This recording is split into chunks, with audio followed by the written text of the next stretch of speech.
हमारी बहन को भी रूबरू देखकर और सारे सुनने वालों के लिए भी खुदा का शुक्र करते हैं। और बहन जी का सारा दौरा जो बहुत ही सक्सेसफुल हुआ है, ब्लेसफुल हुआ है, हम उसके लिए भी खुदा का शुक्र करते हैं। वो यकीनन हमारे लिए दुआएं और बरकतें वहां पर भेजती रही, हमने रिसीव की ईमान के साथ।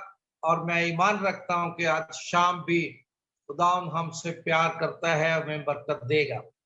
तो आमीन। खुदा की सताइश हो। आज मैंने आपके लिए एक बड़ा खूबसूरत एक अच्छी डिश लेकर आया हूं बाइबल मुकद्दस में से। और आज हम गज़लुल गुज़लात की किताब में से कुछ सीखेंगे। गज़लुल गुज़लात की किताब का छोटा सा तारफ भी मैं करवाते हुए आगे बढ़ूंगा। गज़लुल गुज़लात मतलब है गजलों में से खास गजल। सुलेमान बादशाह ने 3000 गजलें लिखी और 1000 गीत लिखे। और उन 3000 गजलों में से ये एक गजल है जो 8 अबवाब पर मुश्तमिल है। हम देखते हैं कि ये गज़लुल गुज़लात की किताब बाइबल के सेंटर में आई है, इसलिए इस किताब को बाइबल का दिल कहा जाता है। तो आइए आज हम देखेंगे कि बाइबल का दिल किस तरह धड़कता है, उसकी धड़कन के अंदर कितनी मोहब्बत है, कितना प्यार है। याद रखें कि ये गज़लुल गुज़लात ये वो किताब है जो कौम बनी इस्राइल अहले यहूद ईद फसा के मौका पर जब हैकल की सफाई करते तो इसको सारी रात पढ़ते। इस अहले यहूद के सारे खानदान जमा होते और हैकल में इसको सारी रात पढ़ा जाता। ये तुमार पर लिखी गई किताब थी जो अब मेरे और आपके पास एक किताबी शक्ल की सूरत में पहुंची है।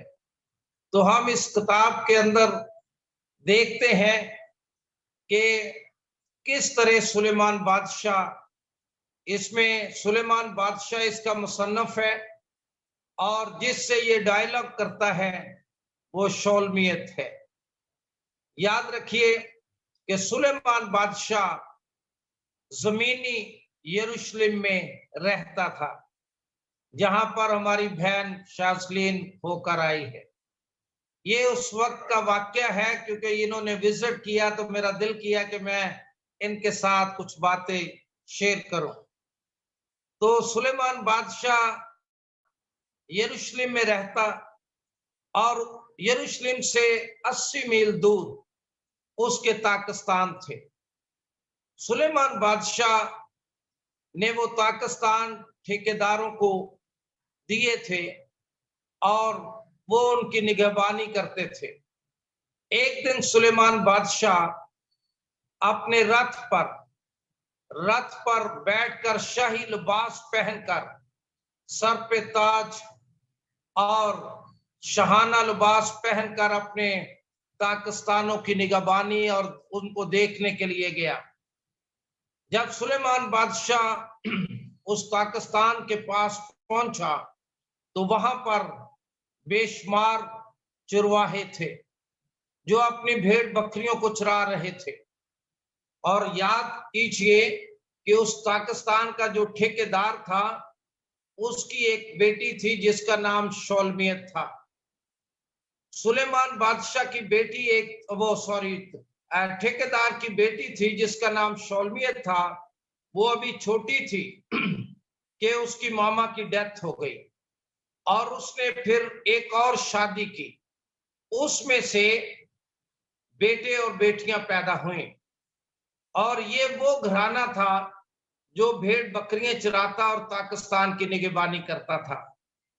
सुलेमान बादशाह वहां पर और भी बहुत सारे चरवाहे अपनी भेड़ बकरियों को ले आते थे और चराते थे। लेकिन ये लड़की शौलमियत जो थी ये बड़ी मेहनती लड़की थी। ये पाकिस्तानों में बड़ी तगोदौ के साथ, बड़ी मेहनत के साथ इसकी बड़ी स्ट्रगल थी। ये क्या करती है कि सुलेमान बादशाह जब अपने रथ पर सवार उस ताकिस्तान के पास आया तो वो देखता है कि बेशुमार चरवाहे तो दरख्त की आड़ में सो रहे हैं, कुछ लोग आराम कर रहे हैं, लेकिन उसकी निगाह इस मेहनती हार्ड वर्कर और तगोदो से काम करने वाली लड़की पर पड़ गई। ये लड़की क्या करती है कि अपनी भेड़ों को भाग कर चराती है, कभी उनको पानी पिलाती है, और ये देखता है कि इसके भाई जो दूसरी मामा से थे वो भी इससे सारे काम लेते हैं। वो कहते हैं कि बड़ी बुआ हमारी भेड़ों को भी थोड़ा एक चक्री लगवा ला, उनको भी पानी पिला दे। ये कभी तो भेड़ों को चराती है और फिर कभी भागकर परिंदों को उड़ाती है ताकि पाकिस्तानों का फल कच्चा ना वो जाया ना हो जाए। ये कभी तो परिंदों को अड़ा रही है, कभी भागकर अपनी भेड़ बकरियों को उधर से घेर कर ला रही है, और ये कोशिश करती है कि कोई भेड़िया कोई शेर उनके ऊपर हमला ना करे। ये बड़ी एक्टिव लड़की भागम दौड़ कर रही है। इसके घुटनों तक मट्टी चढ़ी हुई है, जूती इसने टूटी फूटी पहनी है, और कपड़े भी इसके ऊपर बड़े सादा और वो नहायत ही खस्ता हाल है। ये सादा लिबास तंजेब किए हुए है। और असीस बहन और भाइयों, सुलेमान बादशाह ने इसको फोकस किया, और जब वो इसकी एक्टिविटीज को देखता है, इसकी सरगर्मियों को देखता है, तो सुलेमान बादशाह का दिल इस लड़की पर लग जाता है। वो इसके दिल को अच्छा लगती है, बड़ी खूबसूरत है, बड़ी मेहनती है। मैं कह सकता हूं शाजलीन बहन की तरह कि वो ड्यूटी भी करती है, वो अपने प्रेयर ग्रुप को भी चलाती है, और वो तो मुझे तो आज शोलमियत ही मेरे सामने बैठी नजर आ रही। याद रखें कि सुलेमान बादशाह को उसकी एक्टिविटीज पसंद आई। वो बाकी उसके चिरवाहे तो हैं, उसके दूसरी माँ के बच्चे भी हैं, लेकिन वो क्या है कि लेने नौ तो रहना सौ, ना काम के ना काज के, दुश्मन अनाज के। आज कितने लोग हैं जो पाकिस्तानों के अंदर काम करने का दावा तो करते हैं पर करते नहीं हैं, वो लेते 9 और रहते 100 हैं। अरे याद रखें कि ये लड़की तो कमाल की है, भागम दौड़ कर रही है। सुलेमान बादशाह का दिल इसके ऊपर आ गया, और सुलेमान बादशाह अब चाहता है कि वो इससे डायलॉग करे, इससे 2 बातें कर ले, लेकिन फिर वो सोचता है सुलेमान बादशाह कि अगर मैं इससे बात करूंगा तो मैं शाही लिबास में हूं, ये सादा सी लड़की है, हो सकता है मुझे फेस ना कर सके, या तो बेहोश हो जाएगी या भाग जाएगी, मेरा सामना ना कर पाएगी। लिहाजा सुलेमान बादशाह वहां से वापस अपने यरूशलेम में आता है, और वहां से आकर एक चरवाहे का लिबास पहन कर जाता है, सर पर कपड़ा बांधता है, कमर पे रस्सी बांधता है, और एक लंबा चरवाहे का लिबास पहनकर हाथ में लाठी ले लेता है, और ये एक चरवाहा बनकर ये वो पाकिस्तान की तरफ जाता है। याद रखें कि इसका पाकिस्तान मैंने बताया कि बाल अमून में था, और वहां पर दोबारा जब जाता है तो वहां पर उस लड़की की निगाह अब इस चरवाहे पर पड़ जाती है। पहले उसकी निगाह शौलमियत पर पड़ी, अब शौलमियत की निगाह इसके ऊपर पड़ गई। वो देखती है कि मेरे दाएं बाएं कितने चरवाहे हैं, लेकिन ये चरवाहा तो नहायत ही अनोखा, खूबसूरत और बड़ा बावकार चरवाहा है। इसके हाथ में लाठी है, कंधे इसके चौड़े हैं, और ये सुर्ख और सफेद है, सरापा इश्क अंगेज है। उसके ऊपर देखते ही उसके अंदर एक शादमानी और खुशी आती है, और ये देखती है कि उसके साथ इर्द गिर्द चरवाहे तो बहुत हैं, लेकिन वो नकम्मे हैं, नखट्टू हैं, अरे किसी काम के नहीं है। याद रखें कि उन चरवाहों ने जब कभी भेड़िए ने, कभी शेर ने हमला किया तो कभी नहीं बचाने का सबब बने उन भेड़ों को, लेकिन वो देखती है कि ये एक मजबूत चरवाहा है, ये एक अच्छा चरवाहा लग रहा है, इसके बाजुओं में जोर है, ये कादावर है, ये यकीनन मुझे और मेरे भेड़ बकरियों को ये संभालने और उनको प्रोटेक्शन देने का सबब बन सकता है। तो ये भागकर उस चरवाहे के पास आती है और आकर उससे डायलॉग करती है।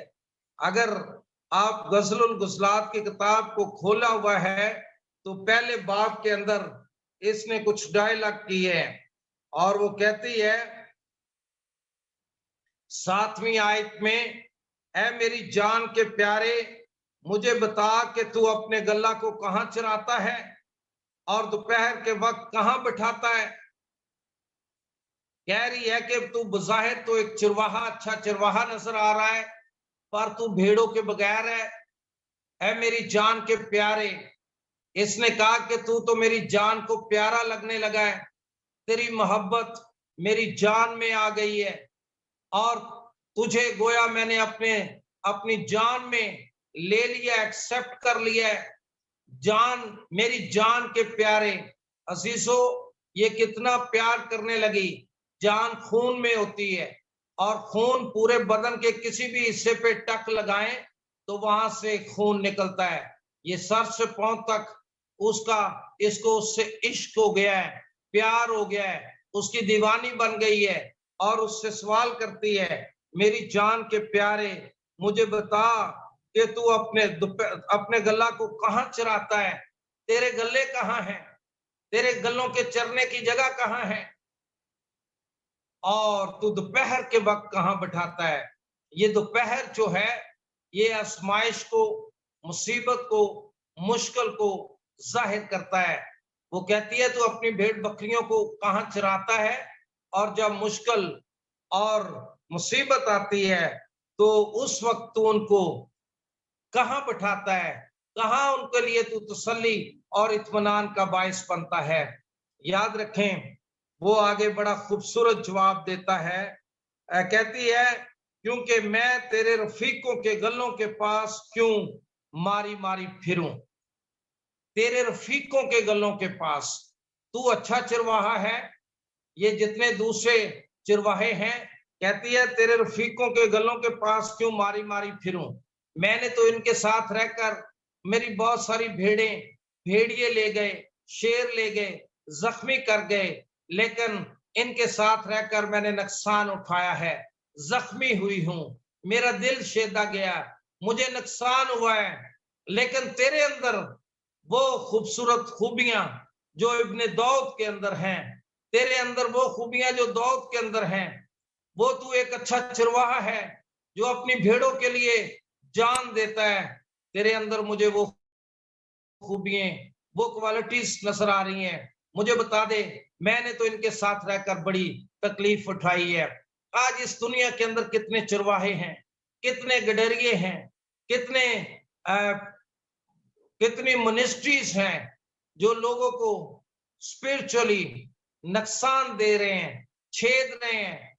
आज लोगों की भेड़ों के बच्चे बुज़गाल, यानी उनके बच्चे आज बेरा रवि का शिकार हो गए हैं, हालात के हाथों नुकसान उठा रहे हैं, दुख पा रहे हैं। और वो कहती है कि तू मुझे बता कि तू अपने गला को कहां चराता है, क्योंकि इनके साथ रहकर तो मैंने बड़ा नुकसान उठाया है, मैं मारे मारे फिरती हूं। याद रखिए, उसने बड़ी खूबसूरत बात सवाल किया है कि तू कहां चराता है। आज सब सुनने वालों के लिए ये एक खूबसूरत क्वेश्चन है कि आज हम कहां पर चरते हैं, हम अपनी भेड़ों को कहां चराते हैं, हम अपने खानदानों को कहां चराते हैं। हमारे बुज़गाल, हमारे बच्चे, हमारे बहन भाई आज कहां से खुराक हासिल कर रहे हैं, कैसे चरवाहे हैं। हमें वो जगह ढूंढनी है जहां पर ये अच्छा चरवाहा, जो मजबूत चरवाहा, जो अपनी भेड़ों को बचाने, उनको अच्छी खुराक देने और उनको खूबसूरत जगहों पर ले जाने वाला, जैसे वो कहता है कि खुदावन मेरा चुपान है, मुझे कमी ना होगी, वो मुझे राहत के चश्मों के पास ले जाता है। जिंदगी के चश्मे, नजात के चश्मे इसमें से बहते हैं। आज इस दुनिया के अंदर कितने डिनोमिनेशंस हैं, कितने लोग हैं जो लोगों को नजात तक नहीं पहुंचा रहे, कितने हैं जो लोगों को राहत के चश्मों तक नहीं लेकर जा रहे। आज मैं किसी से पूछ रहा था कि आपने तौबा की है, बपतिस्मा लिया है, पाक शराकत में शरीक होते हो? वो कहने लगे जी हमारे चर्च में ना बपतिस्मा है ना पाक शराकत है, हमें नहीं जरूरत, ये सारा कुछ यीशु करके चला गया। हुण सानू काहदा बपतिस्मा लैण दी जरूरत है? हमें क्या जरूरत है पाक शराकत की? यीशु ने सब कुछ कर दिया है। अरे मेरा दिल रोने लगा कि ये कैसे डाकू हैं। बाइबल में लिखा है अच्छा चरवाहा अपनी भेड़ों के लिए जान देता है, लेकिन ये लोगों की जान ले रहे हैं।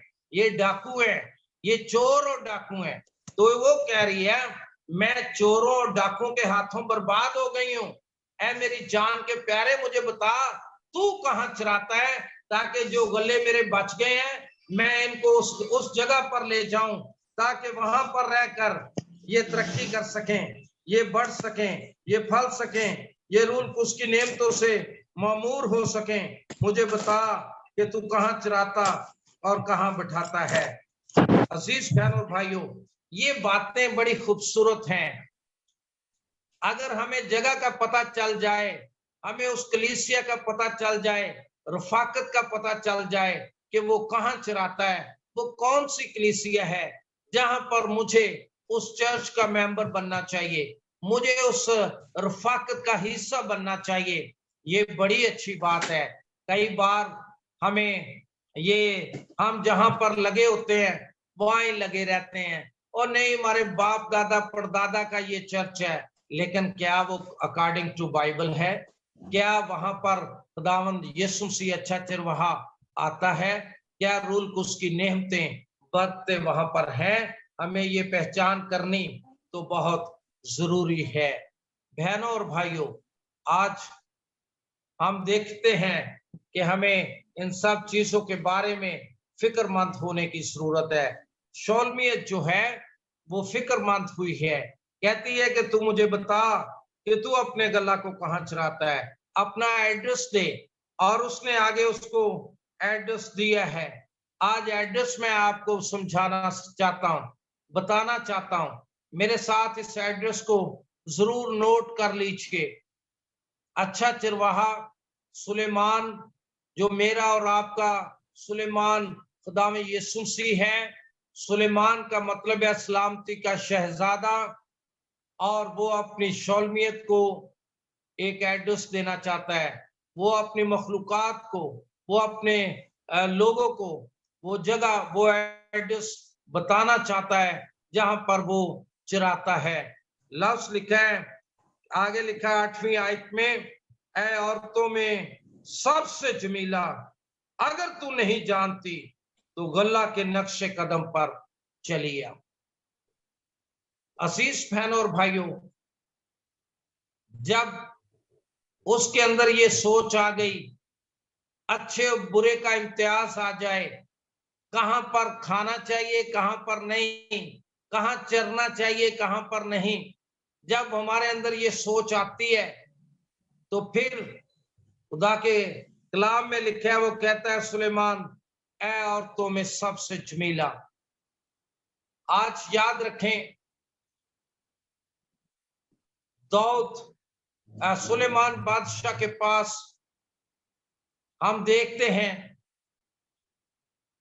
कि हजार बीवियां थी, 700 बीवियां गलबन और 300 हुर्मे थी। लेकिन जब वो इस लड़की के अंदर ये खूबसूरत बात देखता है, उसकी एक्टिविटीज देखता है, उसकी पहचान देखता है, उसकी रफाकत के लिए भूख और प्यास देखता है, तो कहता है ऐ औरतों में सबसे जमीला। यानी उसके पास 1000 के करीब औरतें हैं, सुलेमान बादशाह के पास, लेकिन वो कहता है तू औरतों में सबसे झमीला है, तू नंबर 1 पे है, तेरा म्यार नंबर 1 पे है। आज इस दुनिया के अंदर हजारों कौमें, कबीले हैं, लेकिन ए मसीही कौम, खुदा पर भरोसा करने वाली कौम, मसीह पर ईमान लाने वाली कौम, तौबा किए हुए लोग, बपतिस्मा याफ्ता लोग, निजात याफ्ता लोग, वो औरतों में, कौमों में नंबर 1 पर है, वो जुमीला है। और याद रखें, नक्शा बता रहा है जहां पर हमारी नस्लों को, हमारे बहन भाइयों को, हमारे इर्द गिर्द के लोगों को वहां पहुंचना है। कहता है गले के नक्शे कदम पर चलिया। ऐ औरतों में सबसे जमीला, अगर तू नहीं जानती कि मैं कहाँ चराता हूं, कहाँ भेड़ों की मरहम पट्टी करता हूं, कहाँ मैं उनके जख्मों को धोता हूं, कहाँ आजमाइश के वक्त, धूप के वक्त, मुसीबत के वक्त मैं उनको किस तरह ढारस देता हूं, अगर तू नहीं जानती तो गल्ला के नक्शे कदम पर चलिया। याद रखें कि पतरस रसूल ने जब मनादी की तो लोगों के दिलों के ऊपर चोट लगी, तो उन्होंने कहा साहिबो हम क्या करें कि निजात पाए। तो पतरस रसूल ने कहा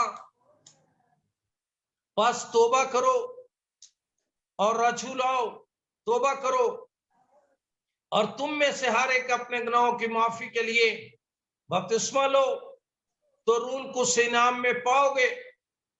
ये एक नक्शा दिया है किस तरह हम उस जमायत के मेंबर बन सकते हैं, किस तरह से हम उस जमायत में जा सकते हैं जहां पर अच्छा चरवाहा मेरा और आपका सुलेमान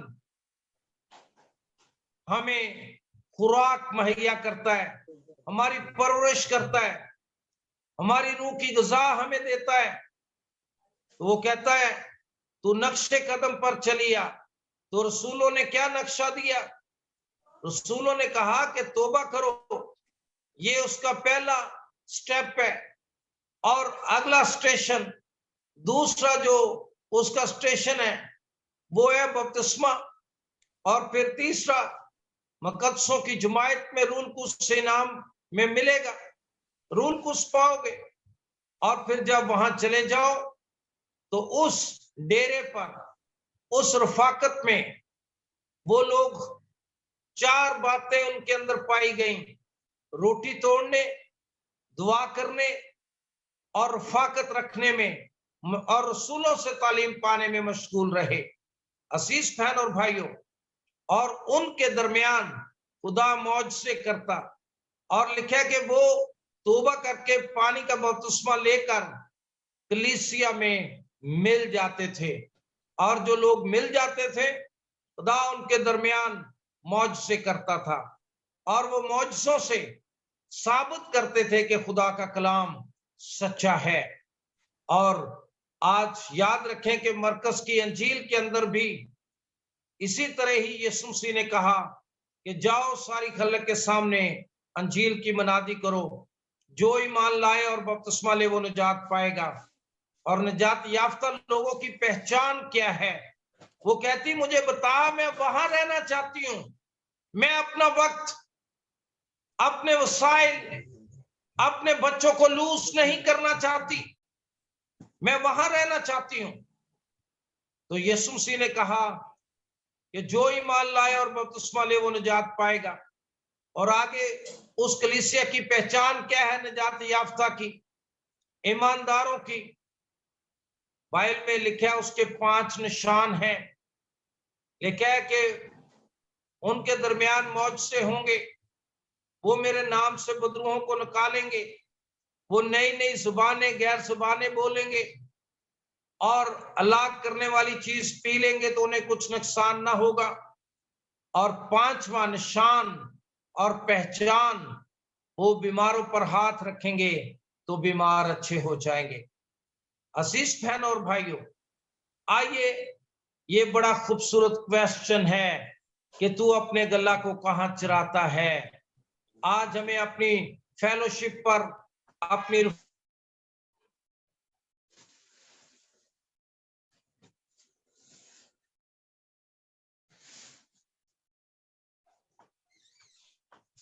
मुझे लगता है पास्टर जी का डिस्कनेक्ट हो गया। क्या आप लोगों को आवाज आ रही है? आप सुन पा रहे हैं?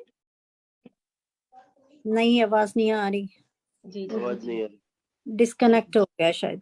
जी डिस्कनेक्ट हो गया, बट प्रेज द लॉर्ड, खुदा उनकी शुक्रगुजारी करते हैं। बड़े खूबसूरत तरीके से पास्टर जी हमें गजलो गजलात सॉन्ग्स ऑफ सॉन्ग्स के मुतालिक बता रहे हैं, जिसमें बेशक खुदा का नाम नहीं, इस बुक में एक बार भी खुदा का नाम नहीं है, लेकिन जो स्टोरी है वो पूरी की पूरी स्टोरी जो है एक चर्च और कलीसिया की, हमारी और खुदा यीशु मसीह की स्टोरी। पास्टर जी कनेक्ट हो गए। जी पास्टर जी। अच्छा जी, अब बाकी काम सही चलता रहा है कि नहीं? आवाज आती रही है? Praise God. जी बीच में से डिस्कनेक्ट हुए आप, अभी आप दोबारा कनेक्ट हो गए हैं। कंटिन्यू। ओके ओके, तो हम देख रहे हैं कि उसने कहा था कि मैं किस कलीसिया के अंदर जाऊं, तू कहां चराता है? मैं अपनी भेड़ बकरियों को वहां रखना चाहती हूँ, अपनी भेड़ों को और उनके बुसगालों को। तो उसने कहा कि नक्शे कदम पर चलिया। रसूलों ने एक नक्शा दिया, उन्होंने कहा कि तौबा करो, और उसके बाद दूसरा आगे वाला मोड़ बपतिस्मा लो, फिर रूल को से नाम में पाओगे। और फिर वो वहां पहुंच जाते हैं, वहां पर रहकर वो रसूलों से तालीम पाते हैं, रोटी तोड़ते हैं, दुआ करते हैं और रफाकत रखते हैं। ये वो जगह है, ये वो बाला खाना है जहां पर ईमानदार तैयार किए जाते हैं, महफूज किए जाते हैं, बचाए जाते हैं।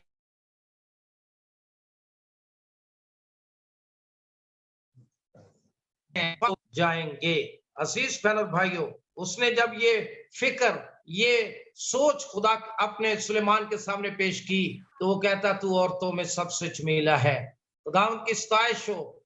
ऐसी सोच रखने वाले, ऐसी जगह की फिक्र करने वाले, वो औरतों में सबसे चमेला है। इस दुनिया के अंदर बेशुमार कौमें हैं। मैंने बताया कि सुलेमान की 700 बीवियां और 300 हुर्में थी, 1000 के करीब, लेकिन वो सब काम की न काज की, दुश्मन अनाज की थी। कहते तू एक बात आला है, तू तो मसरूफ रहती है, काम करती है, फिक्र करती है, सही जगह पर जाती है, और इन्होंने तो एसी के बिल बड़े चढ़ा दिए हैं, और इन्होंने तो और बड़े अखराजात बढ़ा दिए हैं, लेकिन तू मेहनती है, तू उनमें से जमीला है। यहाँ पर सुलेमान उससे वादा करता है कि मैं आऊंगा, यहाँ पर उससे एंगेजमेंट करता है, उससे उसे एक वचन देता है, फिर कहता है मैं आऊंगा और तुझे ब्याह कर ले जाऊंगा। याद रखें, क्योंकि टाइम तेजी से आगे बढ़ रहा है, मैं इसको वाइंड अप करने की तरफ अब जाने वाला हूं। याद रखें कि सुलेमान का मतलब है सलामती का शहजादा, और जो शौलमियत है वो सलामती की शहजादी है। हम खुदा का शुक्र करते हैं कि मेरा और आपका सुलेमान खुदा में यीशु मसीह है। वो जब आसमान पर था, आसमान के नए आसमानी यरूशलेम में था, तो वो जमीन जो एक पाकिस्तान था, दुनिया, वो इसमें आया और उसने चाहा कि आपसे बातचीत करे, लेकिन फिर उसने मूसा को कहा कि अगर कोई मुझे देखेगा, मेरे से बात करेगा, तो या तो वो बिल्कुल बेहोश हो जाएगा या जान निकल जाएगी, मर जाएगा। इसलिए खुदावन वापस जाते हैं और यरूशलेम से एक चिरवाहे का रूप उतार कर एक गडरिया बनकर, जिसकी खबर फरिश्तों ने गडरियों को दी कि तुम्हारे लिए एक मुनज्जी पैदा हुआ है, वो आ रहा है, वो अजीम गडरिया बनकर आया और वो एक इंसान बनकर आया, इंसानी लिबास पहनकर आया, वो इंसानी रूप में आया ताकि हम उसको फेस कर सकें। और जिस तरह वो जमीनी यरूशलेम से आया, मेरा और आपका खुदा में यीशु मसीह आसमानी, मेरा और आपका सुलेमान सलामती का शहजादा यीशु मसीह आसमान पर से आता है, और वो आकर मुझे और आपको, तुमने नहीं बल्कि मैंने तुम्हें चुन लिया, उसने आकर मेरी और आपकी सिलेक्शन की, उसने मुझे और आपको प्यार दिया, मुझे और आपको खरीद लिया और वचन दिया, मुझे और आपको ले लिया और फिर वापस यरूशलेम में चला गया। और जाते हुए ये बात कह कर गया कि मैं जाता हूं, तुम्हारे लिए जगह तैयार करता हूं, मैं आऊंगा और फिर तुझे अपने साथ ले जाऊंगा। इसी तरह जमीनी यरूशलेम में जब सुलेमान जाता है तो ये उसकी आस में शोलमियत जो है वो बैठी हुई थी, इसके इंतजार में कि वो एक दिन आएगा, वादा करके गया है। इसके बाल सफेद हो गए, सर में बाल सफेद हो गए, उसका वेट करती है। एक ही इसको मजमून मिल गया है, मेरा सुलेमान, मेरा सुलेमान। और उसकी सहेलियां पूछती हैं, अरे रोटी खाई है? कहती सुलेमान पानी पीता ही, सुलेमान नहीं उठ जा नाला, सुलेमान औंडिया। अरे मारे मारे फिरती है, जगह जगह जाती है, पूछती है, ठेकेदारों को पूछती है, अरे वो पहरेदारों को पूछती है, इसको पढ़िए तो कहती है क्या तुमने मेरा महबूब देखा है, मेरा सुलेमान देखा है? अरे हमें क्या पता कैसा है, अरे हम तो पहरेदार हैं, हम तो नौकरी करते हैं, अरे हमारी तो मुलाकात नहीं हुई तेरे सुलेमान से, वो कैसा है? कहने लगी वो सुर्खो सफेद है, सरापा इश्क अंगेज है, उसकी आंखें दो कबूतर हैं। अरे एक ही मुलाकात में इसने सर से पांव तक उसको ऐसा देख लिया, इसके अंदर पहचान आ गई अपने महबूब की। ये अपने महबूब का तारफ कराती है कि वो सुरख भी है, वो मेरे लिए मसलूब हुआ है, वो सफेद भी है, वो पाक पवित्र है, उसमें कोई गुनाह साबित नहीं कर सकता। इसको अपने महबूब का पता है, इसलिए तो उसके इंतजार में बैठी है, इससे बढ़कर कोई और नहीं है। यही मेरा सच्चा महबूब है, यही वादों का सच्चा है। सहेलियां कहती हैं उठ जा, लगता है भूल गया है, अब नहीं आने का। कहती मत ऐसा कहो, मेरे महबूब के बारे में, वो आएगा और जरूर आएगा। मेरा और आपका महबूब खुदा यीशु मसीह भी मुझे और आपको अपने खून से खरीद कर मुझे और आपको वादा देकर चला गया है। कहता है मैं जल्द आऊंगा। अभी आने में 2000 साल गुजर गए हैं। आज बहुत सारे लोग हमें भी कहते हैं ये मुश्किल है, उसके आने का वादा कहाँ गया? लेकिन जिस कलीसिया को, जिस शौलमियत को पता चल गया है कि वो आने वाला आएगा, वो देर नहीं करेगा, वो आ रहा है, वो उसके इंतजार में बैठी है। मुबारक है वो जो उसके फाटकों पर बैठकर उसका इंतजार कर रहे हैं। बहुत सारे नौ जोर पाएंगे और हवा में उड़कर अपने धुला का इस्तकबाल करेंगे। वो आपके लिए, वो मेरे लिए आ रहा है। आइए, क्या हम अपने सुलेमान का इंतजार कर रहे हैं? आइए अपने ईमान पर कायम रहिए, उसके किए हुए कलाम पर कायम रहें, उस कलाम का यकीन कीजिए, कलाम से ना दाएं ना बाएं मुड़िए। अजीज बहन और भाइयों, वो आएगा लहू लहान बर्रा, जिसने आपके लिए मेरे लिए जान दी है, वो आ रहा है। इसलिए वो किसे लेकर जाएगा? जो उसका इंतजार करेगा, जिसने तौबा कर ली है, जिसने बपतिस्मा ले लिया है। अब वो गा रहा है, देखो देखो कोई आ रहा है, कैसा जलवा मसीह आ रहा है। लिखा है कि दुल्हन ने अपने आप को तैयार कर लिया है, उसने महीन कतानी कपड़े पहन लिए हैं, धुला आ रहा है। रूह और दुल्हन कहती है आ। आज हमें भी कहना है कि वो आए, हमें उसका वेट करना है, उसका इंतजार करना है। अजीज बहन और भाइयों, खुदा का कलाम हमें ये सिखाता है कि हमें उसका वेट करना। वो मेरे और आपके लिए आ रहा है। अगर थोड़ी देर हो गई है तो पतरस कहता है कि उनके लिए जो अभी तक तैयार नहीं है। आज हमें अपने दाग धब्बों को यीशु के खून से धोना है, पाक करना है और अपने खुदावंद के लिए, अपने सुलेमान के लिए तैयार होना है। खुदावंद जल्द आ रहा है। आइए अपने सरों को झुकाएं और खुदावंद के हुजूर उसका शुक्र अदा करें, उसको मुबारक कहें कि उसने मुझे और आपको चुन लिया, खरीद लिया। वो इस जमीन पर आ गया, एक इंसान बन के आ गया। उसने आकर हमें रूबरू देखा, हमारी फिक्र की, मेरे और आपके गुनाह अपने ऊपर उठा लिए, बीमारियां अपने ऊपर ले ली, लानतें ले ली, मुशक्कतें अपने ऊपर उठा ली, मेरी और आपकी गुर्बत अपने ऊपर ले ली। और उसने मुझे और आपको एक सफेद पोशाक पहना दी, मुबारक हैं वो जिनके जामे बर्रे के खून से धुल गए हैं, वो उसकी बारगाहों में जाने का इख्तियार और हक रखते हैं। खुदा ऐसी दुल्हन को लेने के लिए आ रहा है। आइए आज शाम अपने आप को चेक कीजिए।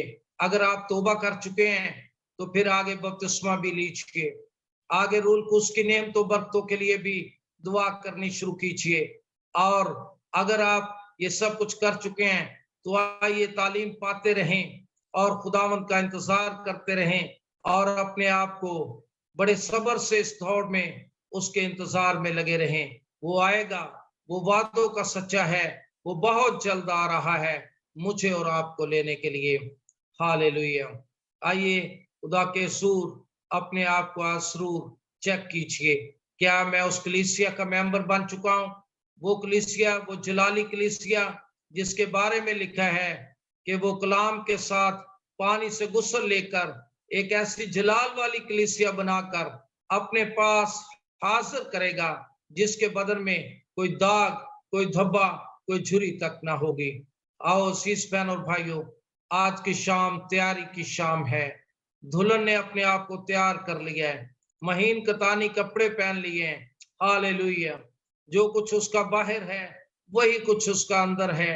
खुदा के लोगों का बाहर से कुछ और अंदर से कुछ नहीं होता, बल्कि वो महीन कतानी कपड़ा जो है, वो जो कुछ बाहर नजर आता है वो अंदर से भी आता है। उस यीशु ने मुझे और आपको बाहर से भी और अंदर से भी अपने लहू से धोया है।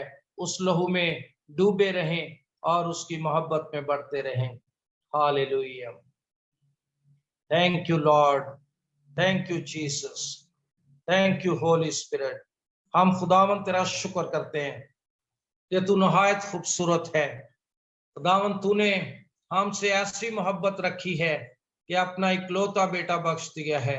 खुदावन तू आसमान को छोड़कर आ गया। खुदावन तूने आकर हमारा फिदिया दिया, अपने लहू से खरीद लिया। हम तेरे हैं और तू हमारा है। तेरा शुक्र अदा करते हैं। हालेलुया। आइए मैं चाहूंगा कि हम मिलकर खुदा की सूरी में अपने गुनाहों की माफी के लिए, नजात के लिए, खुदा की आमद के लिए कि वो आ रहा है और वो जल्द आ रहा है। उसके आने का वक्त बहुत करीब आ गया है, इसलिए कोई रहा हुआ ना पाया जाए। अपने आप को आज बिल्कुल उसके हाथों में दे दें। Thank you Jesus. ऐ बाप, आज मैं दुआ करता हूं कि तेरी आमद करीब है और तेरी दुल्हन के चेहरे पर कोई दाग, कोई धब्बा, झूठ का, हेरा फेरी का, लालच का, किसी और चीज का दाग धब्बा ना रहे, बल्कि तेरे लहू से पाक पवित्र तेरी बादशाही में दाखिल होने के लिए हमेशा तैयार रहे। Thank you Jesus. आइए हम एक दूसरे के लिए बरकत चाहेंगे, दुआ करेंगे। अगर कोई आज बीमार है